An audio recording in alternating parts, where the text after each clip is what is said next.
সব শেষে আমি পাইলাম একটা অসহায় জীবন, যেখানে স্বপ্নগুলো ক্লান্ত হয়ে একে একে জমে গেছে, যেখানে চেষ্টা করাটাও একসময় বোঝা হয়ে দাঁড়ায়। অনেক কিছু চেয়েছিলাম, অনেক কিছুর জন্য লড়েছিলাম, কিন্তু সময় যেন সব প্রশ্নের উত্তর না দিয়ে চলে গেছে।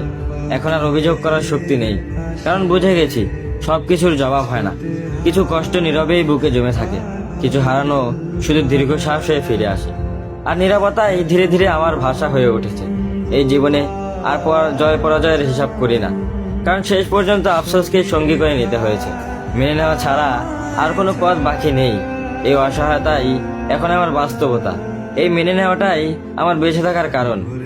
আর আজ যখন নিজের দিকে তাকাই, দেখি আমি আর আগের মতো নই, আমি আর আগের আমিতে ফিরতে পারিনি। বিশ্বাসগুলো ধীরে ধীরে ভেঙে পড়েছে, আশাগুলো কেবল স্মৃতি হয়ে বেঁচে আছে। তবুও জীবন থেমে থাকে না, কষ্ট নিয়েই এগোতে হয়। হয়তো কেউ বুঝবে না, কেউ জানবেও না, এই নীরব লড়াইয়ের গল্প কেউ পড়বে না। তবুও প্রতিদিন বেঁচে থাকার দায়ে হাঁটি, কারণ হারিয়ে গেলেও জীবন থেমে থাকবে না। এই নীরব যাত্রাটাই এখন আমার সব। আর একদিন যখন সবকিছু থেমে যাবে, তখনও হয়তো আমার কষ্টগুলো কোনো শব্দ পাবে না।